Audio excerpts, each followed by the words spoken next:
Men fall victim to their own desires, and that's exactly where the world wants them. Because a man ruled by impulse is easy to control, but it wasn't always like this. There's a hidden force inside every man, something primal, powerful, and largely forgotten. It's been written about in sacred texts, buried in ancient temples, and whispered by mystics who dared to defy the rules of their time. That force is your primal energy. And this video is not just about controlling it, it's about transforming it. You're going to learn why the world trains you to waste this energy, how history's greatest men learn to redirect it, and what happens when you reclaim the power most men throw away. This isn't about moral purity or repression, it's about power. Creative power, focused power, the kind that doesn't chase anything because it attracts everything.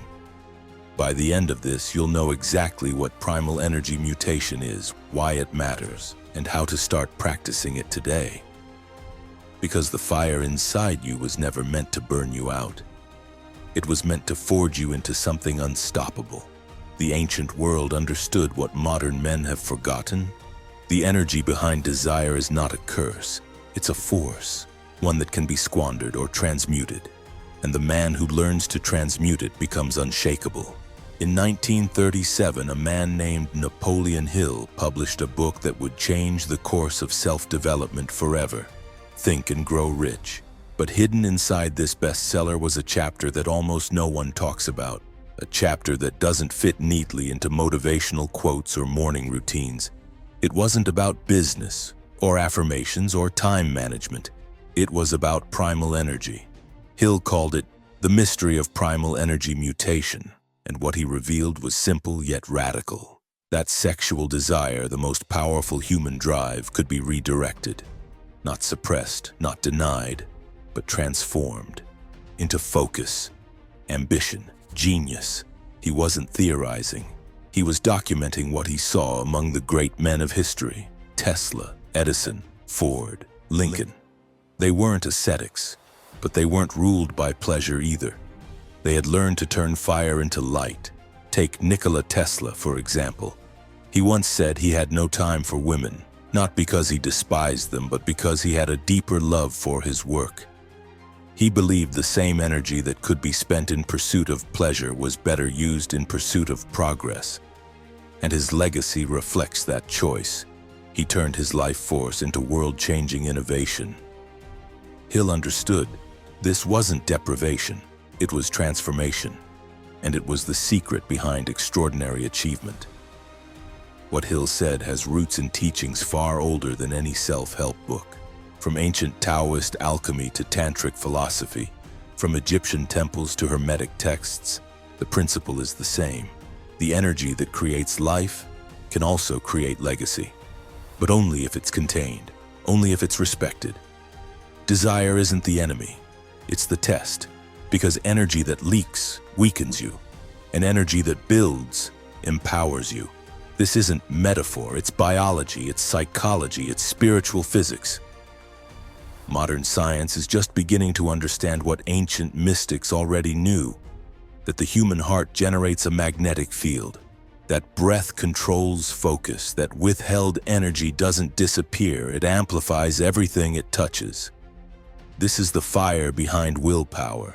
Behind presence, behind that unexplainable charisma certain men carry, not because they force anything, but because they overflow.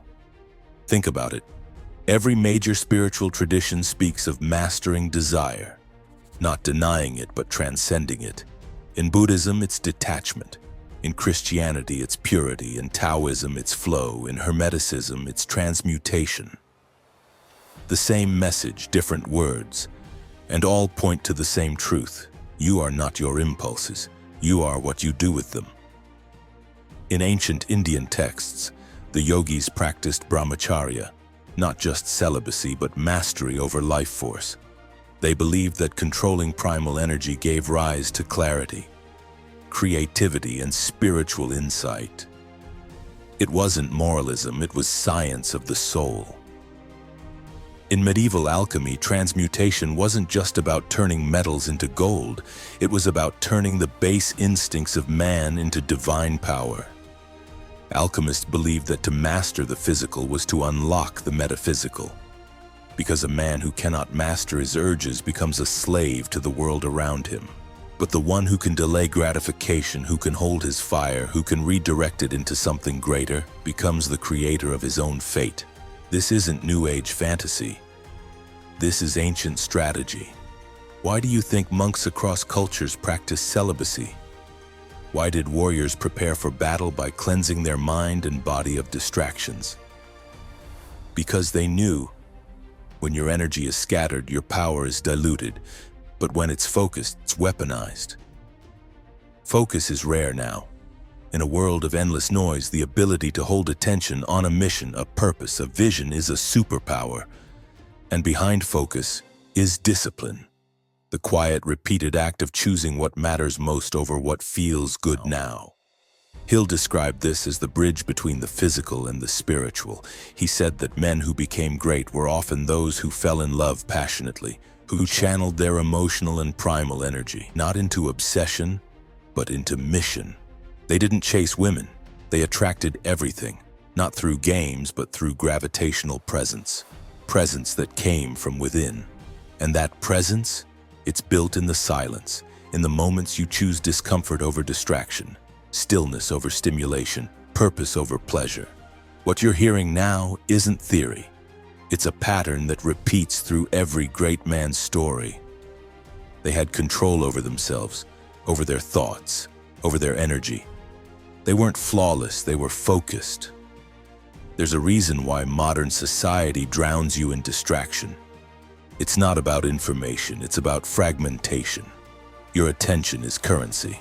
Your energy is leverage. The average man wastes hours in pointless scrolling, dull stimulation, mindless repetition. Not because he wants to, but because he never learned how to channel his desire.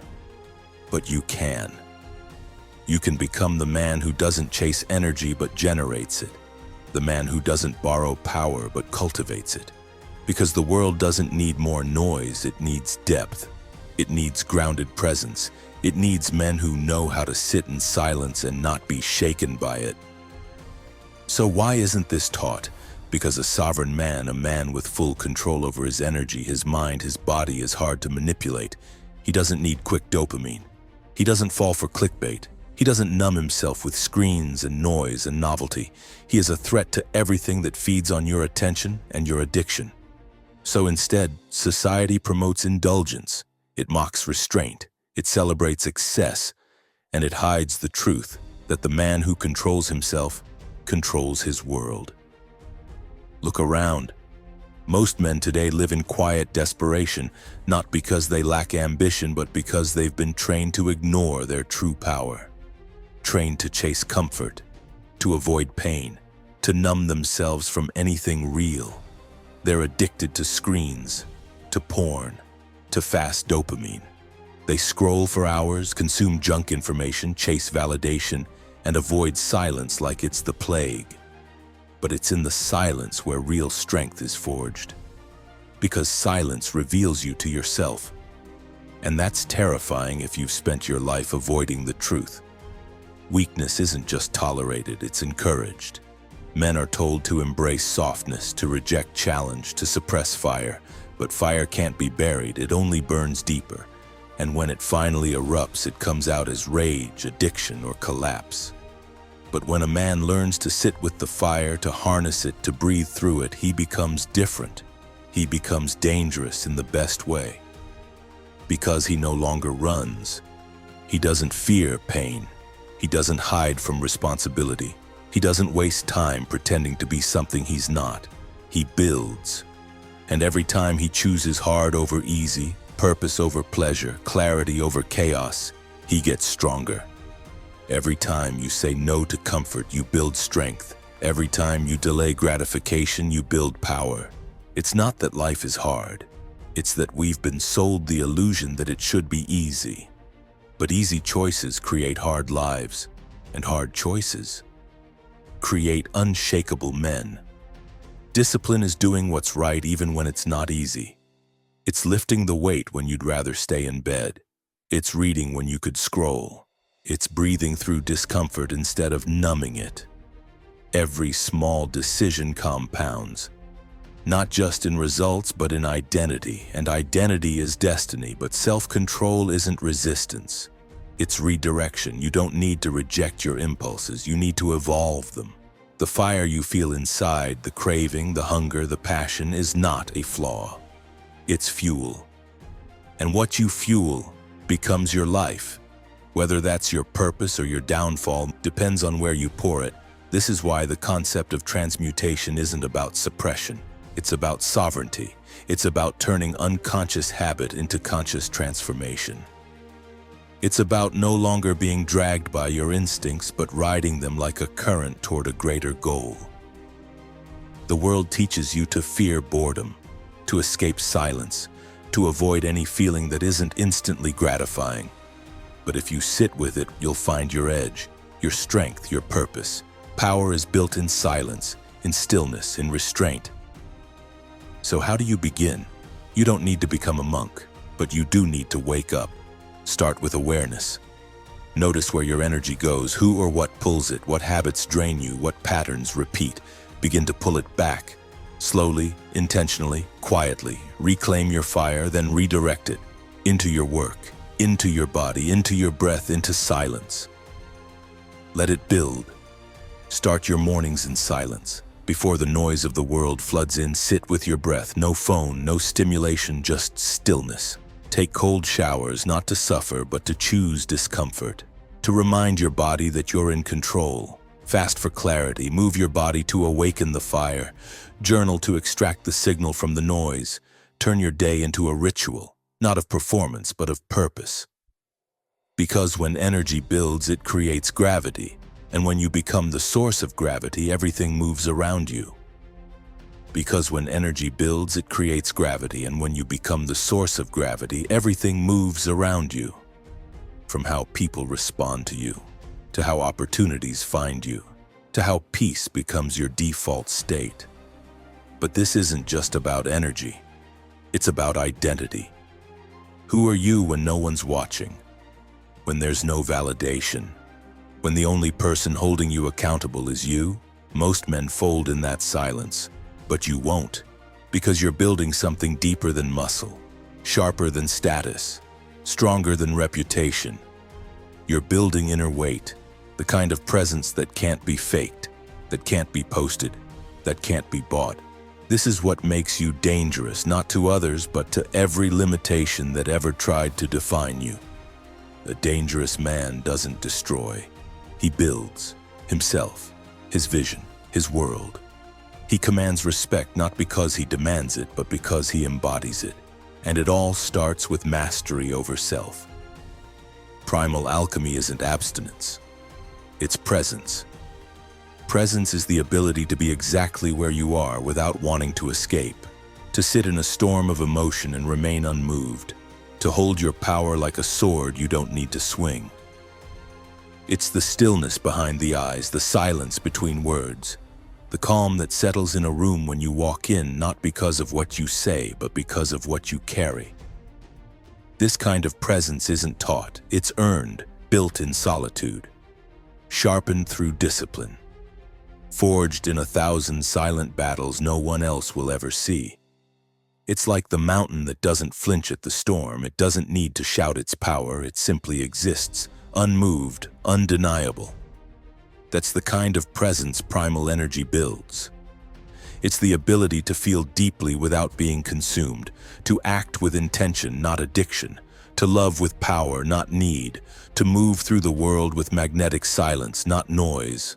This kind of man doesn't beg, doesn't chase, doesn't perform.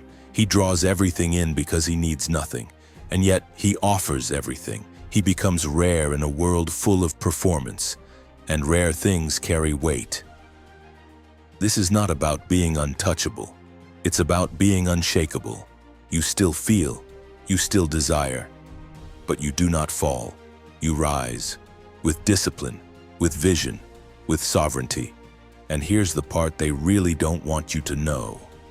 When you stop leaking your energy, it transforms into vision, into clarity, into action. You start noticing things others miss. You speak less but say more. You create instead of consume. People feel you before you speak.